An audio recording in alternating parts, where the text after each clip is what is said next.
بۆی ئەم ڕۆژەشمان دیاری کردووە کۆنجمەنی مامۆستایانی ناڕازین لەبەر ئەوەی بە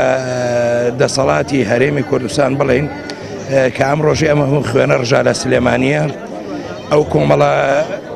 شەهیدە قارەمانە کردیان و ئەمانەی کە لە شۆڕش و ئیدارە نازان نەیخۆن. پەیامەکەمانەوەیە کە هیچ کات نەبنە کۆسپێک و عەرقەدەیەکیش کە ئەو مووسەیەکە لە حکوومەتی ناوەندیەوە یەت باڕون و ئاشکرابێ ئەویان پێڕاگەێنم ئەوە بزانن هەموو تاکێکی ئەم کوردستانە لە بێزاری لەم دەسەڵاتە لە نابەرپرسیە ئەم دەسەڵاتە ڕوویان کردە حکوومەتی بەغا. بەیامی ئەمڕۆی مامۆستایان بەردەوامی فشارەکانە بەردەوامی خەباتی مەدەنیە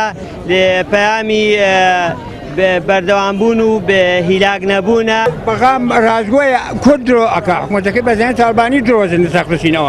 ئەوان درۆزنن هیچ شتێن جێبەجێ ناکەن ئەبێن نەوتەکە 650,000 بەرمیل نەوتە ڕوا